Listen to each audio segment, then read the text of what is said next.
Hola, ¿qué tal? Bienvenidos a un nuevo video del canal.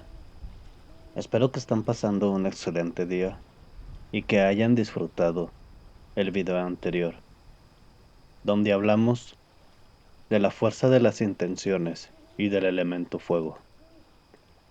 El día de hoy vamos a hablar de la fuerza de las emociones junto con el elemento agua. Espero que les estén gustando esta serie de videos, ya que son muy interesantes y son cosas que podemos utilizar día a día y aprender muchísimo de ellas. Sin dar tantos rodeos, vamos a comenzar con el tema. En la cosmología tradicionales, en Occidente y en el Oriente, el elemento agua está presente en todas las religiones y sus rituales, en la filosofía esotérica, en la alquimia y en la astrología.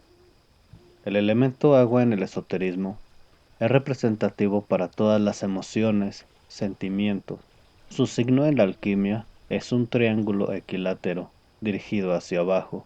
De igual forma, en la astrología está representado como el triángulo del agua, que son los signos de Cáncer, Escorpio y Piscis. A este elemento se le atribuyen más características femeninas que masculinas.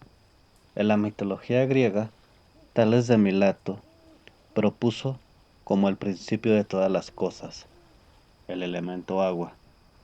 Posteriormente, Anaxímenes propuso el aire, Heraclio el fuego y por último, Genófanes la tierra.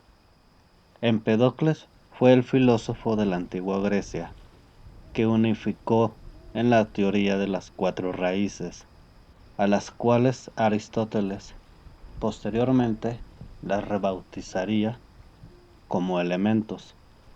Él pensaba que la divinidad, en la cual estaba todo mezclado en armonía, que nada puede originarse de la nada y que lo que existe no puede desaparecer. Expuso que eran cuatro los principios materiales de la realidad y que se hallaban constantemente en movimiento, mezclándose y repulsándose por las fuerzas espirituales. Estos eran los elementos. Para Aristóteles decía, el agua es tanto fría como húmeda y ocupa un espacio entre el aire y la tierra en las esferas elementales. Si podemos observar en la alquimia el triángulo apuntado hacia abajo, este si lo comparamos con el útero de la mujer, es la misma forma. Es por eso que les indico la relación entre el triángulo, que es el símbolo del agua como el elemento, con la feminidad. En el oriente el agua está vista como el apego a las cosas. En el taoísmo, el agua representa inteligencia, la sabiduría.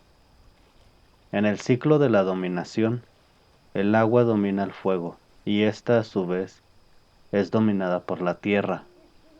Hemos visto innumerables homenajes que en el arte oriental se ha dedicado al elemento agua y su filosofía y sus simbolismos.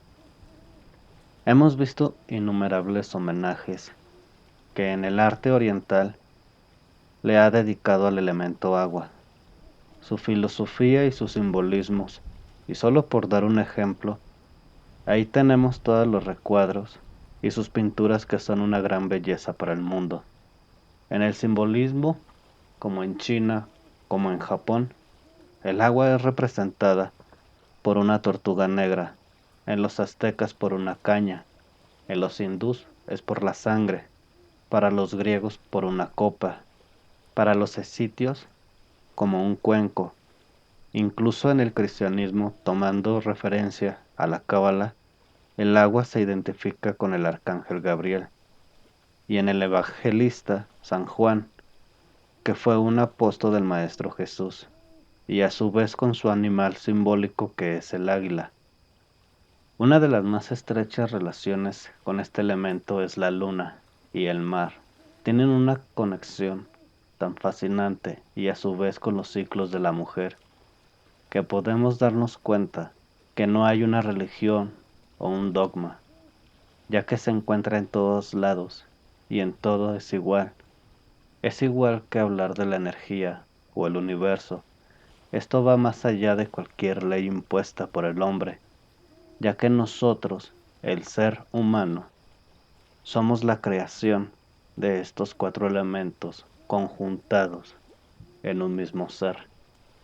Así que no importa de qué religión seas, de qué país seas o qué es lo que practiques, en la energía todo se junta para ser uno mismo. El agua posee un valor inigual, así como en lo biológico, en lo ecológico y en lo espiritual. Esta es fundamental, ya que el agua es sinónimo de vida. Incluso se han hecho canciones, poesías, para hacer ver su belleza. Realmente no es tan necesario porque ahí tenemos las cascadas, el mar, los cenotes, los ríos subterráneos. Aquí sí me gustaría resaltar algo, que el por qué no debe ser contaminada, ya que todo ser vivo en esta tierra tiene derecho a ella.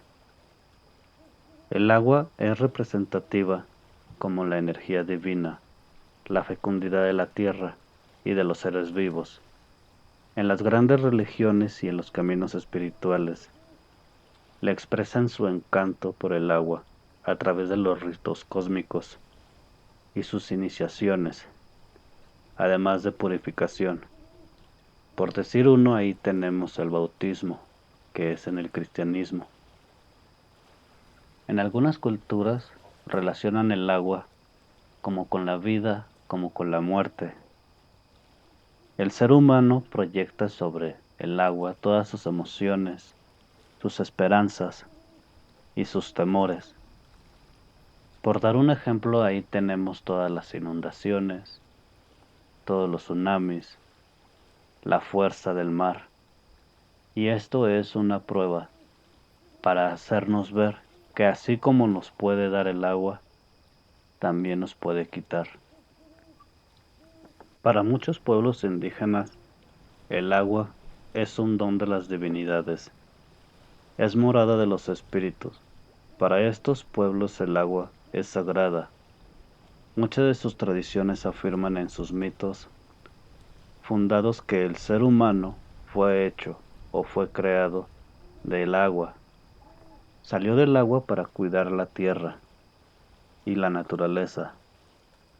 Otras tradiciones creen que el agua es el punto de la relación entre el cielo y la tierra, entre lo humano y lo divino. Por dar un ejemplo, ahí tenemos los cenotes llenos de ofrendas por los antiguos mayas, ya que ellos pensaban que ahí era el portal para pasar al otro mundo.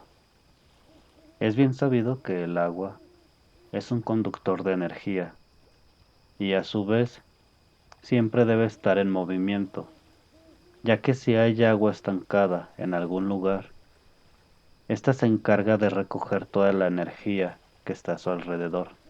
En cambio, si la energía es muy densa, el agua comienza a podrirse, comienza a oler feo y a criar animales. En cambio, si la energía que está alrededor del agua es pacífica, el agua se mantendrá pura y limpia por mayor tiempo. Cabe mencionar que todo depende de cómo se trabaje. Incluso existen formas de poner el agua quieta en cierto sector para que no se escape la economía, el amor, la abundancia. Y de esto estamos hablando del Feng Shui. Hay muchas formas de utilizar los elementos, como en este caso el agua. Muchas de las veces no nos damos cuenta de lo que tenemos a nuestro alrededor, ya que nuestra visión está dirigida hacia solo lo que podemos ver o palpar. Por eso es importante comenzar con este despertar. Hay que hacer un alto total en este momento para poder observar todo este panorama hacia nuestro alrededor y no quedarnos solo viendo hacia enfrente. Antes de terminar, Me gustaría agradecerles a cada uno de ustedes por haberme escuchado en este video.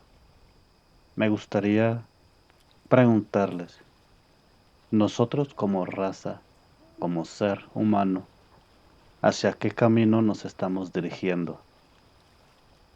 Me gustaría leer tu respuesta en la zona de comentarios. Y sin despedirme de ustedes, me gustaría mandarles un gran saludo y un fuerte abrazo como hermanos, ya que este proyecto lo estoy haciendo con toda la entrega y con todo el corazón. Hasta pronto.